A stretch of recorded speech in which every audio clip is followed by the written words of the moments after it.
Okay, so once again, we'll try to get to as many questions as we possibly can. I'll take them in order. There were some duplicate questions, so we'll put them together. Any questions that Carly doesn't have a chance to answer, I will give to her team, so she has a chance to look at them as well. Oh, thank you. Thank you. Carly, right now, federal government mandates in what subjects and in what grades children should be subjected to standardized tests.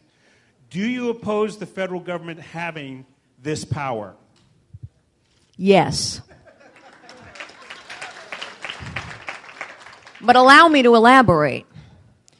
Because I think one of the things we must do in order to win in 2016, and we must win in 2016, is we must explain some of these things to the American people. We have to reintroduce our principles once again. So why do I say, yes, I oppose this? Because if you look at the facts are clear. The Department of Education has grown bigger and bigger and bigger for almost 50 years. We spend more money per pupil out of Washington, D.C. than virtually any nation on earth, and yet the quality of our education continues to decline. And we are stuck right in the middle. Our performance for our students, in other words, is mediocre. So what do you conclude from that? The size of the Department of Education has nothing to do with the quality of education. And we know what has something to do with the quality of education. It's a great teacher in front of the classroom. It's an involved parent and a community. And so we need to give every parent a choice, a real choice, so their children have a chance. And what Common Core has turned into, I don't know how it started, but what it's turned into, without a doubt, written in part by testing companies and textbook companies, that's called crony capitalism, ladies and gentlemen. They are trying to protect their interests in all of this. What Common Core has turned into is a bureaucratic, standardized program telling teachers how to teach and students how to learn, and it will not help.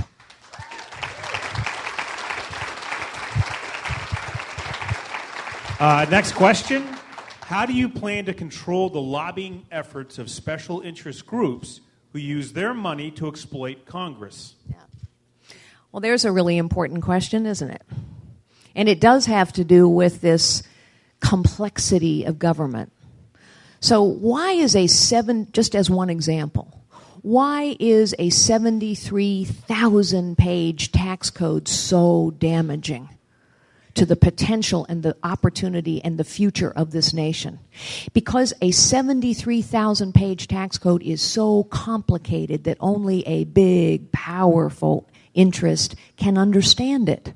I can't tell you how many business owners I met right here in New Hampshire at tax day who said to me, you know what, I didn't get my taxes done on time because I don't understand it anymore, and my accountant doesn't understand it anymore. All of that complexity is part of why we're destroying small and family-owned businesses. But guess who can maneuver within all that complexity? Big, powerful, wealthy, well-connected interests. And guess how they do it? They hire accountants and lawyers and lobbyists. And all those people get together to figure out how do we make all of this complexity advantage us. It is why the only way to level the playing field between big, powerful, wealthy, well-connected, and small, powerless is to simplify. Simplify. You know in your heart that if something is so complicated you don't understand it, you're getting taken advantage of. We all know that. We all know that. And every single one of these rules that got rolled out crush people who can't understand. Let me just give you another example. The EPA, a lawless agency. We're not a nation of laws anymore, ladies and gentlemen. We have become a nation of rules.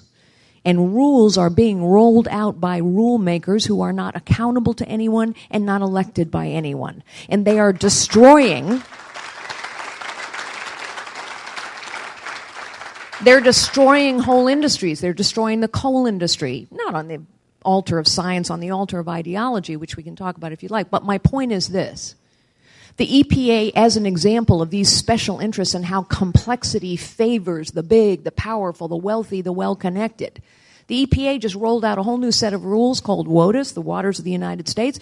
The EPA now controls basically 99% of the groundwater of this nation. Now, who do you suppose that harms? I've been in Iowa a lot. These farmers, they got water in their farms. Guess what? They don't even know if they're breaking the law anymore. Every time we spin out complexity, whether it's rules, regs, laws, tax code, the big, the powerful, the wealthy, the well-connected do just fine. They hire all those special interests to make that complexity work for them. And we crush the small and the powerless. We must simplify. And when we simplify in the right way, we not only reduce the size and power of government, but we unlock the potential of this nation.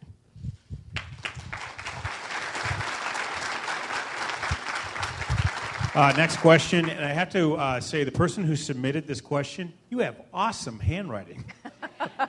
Carly, what steps would you take to reassure Israel and our friends in the Middle East that we will not look away in light of the Iran nuclear deal?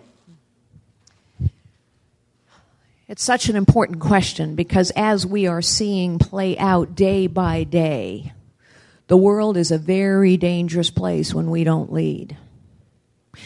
Iran, Russia, Iraq, Syria, they are forming an unholy alliance that advances Iran's desire to be a powerful regional hegemon and Russia's desire to be the leading player in the Middle East. I would do two things on day one. I would make, actually several things, but on day one I would make two phone calls. The first will be to my good friend Bibi Netanyahu, a man I've known a long time, to reassure him that we will stand with the state of Israel always. And I want everybody in the world to know that phone call was made. The second will be to the supreme leader of Iran. He might not take my phone call. I'm not sure I'm quite his cup of tea, but he will get the message. And the message is this: New Deal. I don't care what deal you sign with President Obama. New Deal. Here's the deal.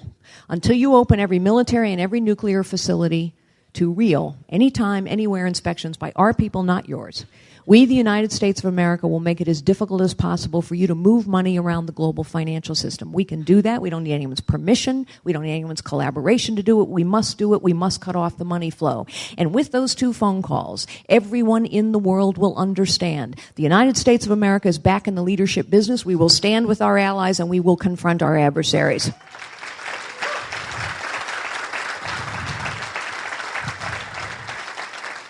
As regards to Russia, and it's important because Russia is aiding Syria and Iran, as regards to Russia, we have talked way too much to them. And I wouldn't talk to Vladimir Putin at all, although I have met him. But what I would do is start rebuilding the Sixth Fleet aggressively, rebuild the missile defense program in Poland aggressively, conduct aggressive military exercise in the Baltic states, roll a couple thousand more troops into Germany to make sure he got the message, and I would make sure our jets flew wherever and whenever they wanted to.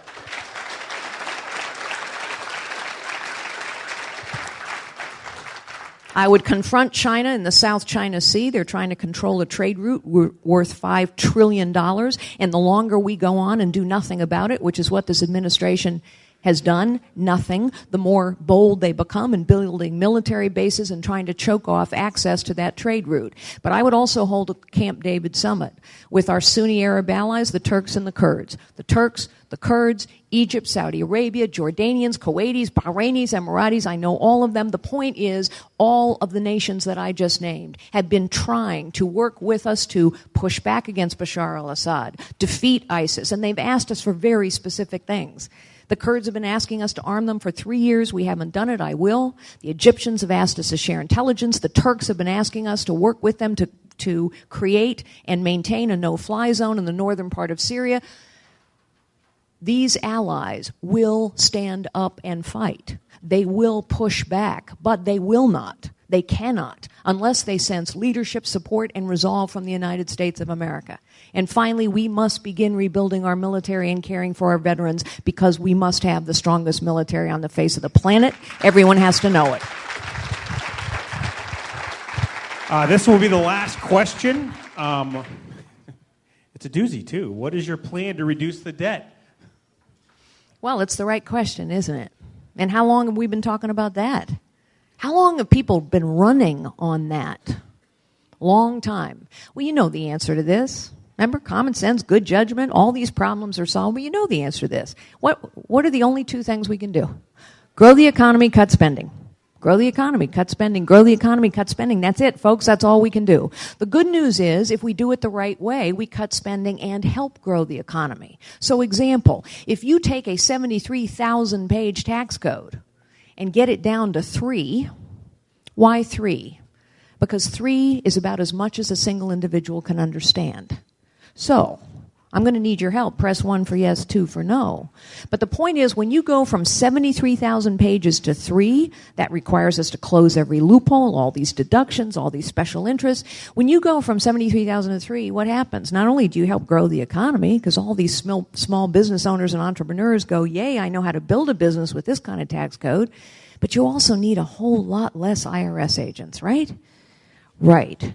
When you start to roll back all of these lawless rules, whether it's from the EPA, the FCC, the National Labor Relations Board, when you start to roll all those back, you need a heck of a lot less people in those agencies, don't you? When you start to move power, money, responsibility out of the federal government and back to states and communities, what happens? So, on top of all those things I just mentioned, there are 3 systemic things that must happen to reduce our debt. Number 1, we have to know where the money is being spent. Going to zero-based budgeting is critically important because we cannot ever prioritize the money we spend and spend less at the same time unless we know where it's being spent. Press 1 for yes, 2 for no. Second, there have to be consequences in the federal government for dereliction of duty. You cannot have a situation where there literally is no consequence for failure to perform. And that's what we've got. I mean, it's shocking. 300,000+ veterans die and only one person has lost their job. I mean, it's shocking. You can watch pornography in a federal government job all day long. We know this from Inspector General reports. And you can earn the same pay, pension, and benefits as somebody trying to do a good job.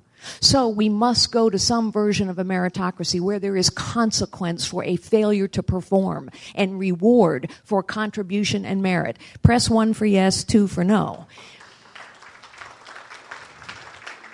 And finally, we have a window of opportunity here, folks.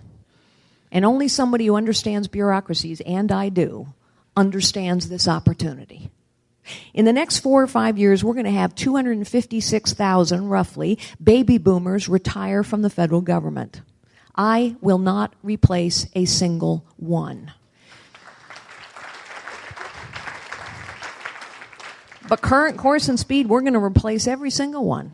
Because, it's just the status quo. You just go on and replace them. It's a window of time to take a big chunk out of government.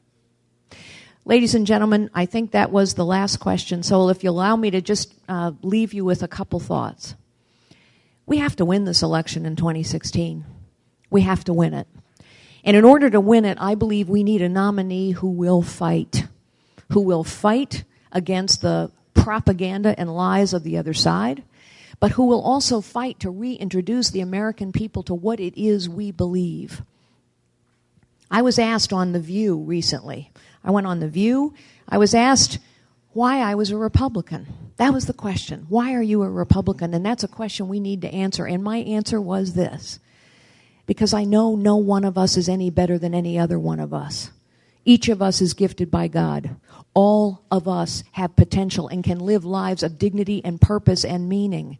And I know that our values and our principles work better to lift everyone up. You see, progressives don't believe this. They believe some are smarter than others, some are better than others, some are not capable, so some are going to take care of others. I believe that is the height of disrespect and disregard for our fellow citizens and our fellow Americans. And we need somebody who can do this job, because the job needs doing now at this pivotal point. We can't afford to have yet another 4 years where nothing ever really changes, because this federal government has too much power, too much ineptitude, too much corruption, and as citizens we need to take it back. So to do this job, I think, requires somebody who actually understands how the economy works, who understands how the world works and who's in it, who understands bureaucracies, how to cut them down to size and hold them accountable, who understands technology, because technology is a tool that can be used to re-engage citizens in the process of their government, but it is also a weapon being used against us. And most importantly of all, perhaps, we need someone who understands what leadership is. Leadership is not about title. It's not about how big your office is or your airplane or your ego. The highest calling of leadership is to unlock potential in others. And now we need a leader who, with the citizens of this great nation, will unlock the possibilities for every American and the potential of this blessed nation. Thank you so very much, ladies and gentlemen. Ladies and gentlemen, big round of applause. Carly Fiorina.